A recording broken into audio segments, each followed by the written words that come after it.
ইরানে আটকে রয়েছে দেগঙ্গার ঢালিপাড়ার 11 জন পড়াশোনার জন্য গিয়ে আটকে পড়েছেন সেখানে। আর 3 পরিবারের 11 জন ইরানে আটকে। খাওয়া দাওয়ার সমস্যা ক্রমশ বাড়ছে। কি সমস্যা হচ্ছে, কারণ মঙ্গলবার থেকে যোগাযোগ করা যাচ্ছে না, কি বলছেন পরিবারের লোকজন জানবো। আমার সঙ্গে জিয়াউল আলম রয়েছে। জিয়াউল, দেখো, দেগঙ্গার 84 গ্রামের ঢালিপাড়া থেকে প্রায় 30শে মে প্রায় 11 জন সদস্য তারা গেছিলেন ধর্মীয় স্থান এবং ওখানে পড়াশোনা করার জন্য, অর্থাৎ আরো আগে গেছিলেন। কিন্তু তাদের 18 তারিখে অধিকাংশই ফেরার কথা ছিল, কিন্তু 18 তারিখ 17 তারিখের পর থেকে কিন্তু তাদের আর কোনো রকম যোগাযোগ করা যাচ্ছে না।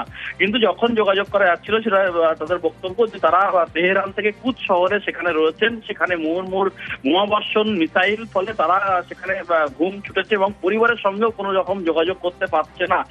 চরম সমস্যায় রয়েছেন। তার কারণ লাস্ট যখন কথা হয় তখন অর্থাৎ সেখানে খাওয়া দাওয়া ঠিক মতন হচ্ছে না, ফলে মুহুর্মুহু বোমা পড়ছে, ভয়ে রয়েছেন এবং পরিবারকে জানিয়েছেন। ফলে ইতিমধ্যেই পরিবারও কিন্তু একাধিক রাজ্য এবং কেন্দ্র সরকারকে দুজনকেই জানিয়েছেন। তার কারণ তারা দ্রুত যাতে এই দেশে ফেরা হয়, তার কারণ 16 তারিখে ফেরার কথা 18 তারিখে ফেরার কথা থাকলেও 17 তারিখ থেকে কোনো রকম যোগাযোগ করা যাচ্ছে না।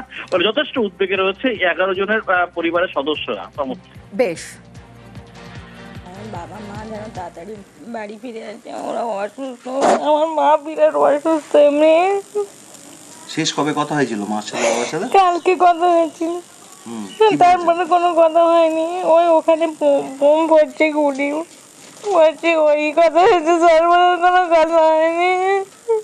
আমার মা হার্টের পেশেন্ট, যদি কোনো রকম কিছু হয় পশ্চিমবঙ্গের সরকারের কাছে আবেদন করছে যেন আমার বাবা মা যেন বাড়ি ফিরে আসে তাড়াতাড়ি।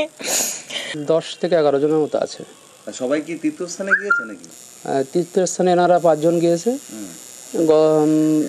আর পড়াশোনার উদ্দেশ্যে আছে আর 5 জনের মতো। খাওয়া দাওয়াটা তো অসুবিধা হচ্ছে, আবার সব থেকে বড় অসুবিধা হচ্ছে ওনার লেনদেনে। সেরকম কন্ডিশন নেই যে অন্য কোনো অ্যাম্বাসাডার ধরে আসবে, কারণ তারাও সেরকম রিস্ক নিচ্ছে না।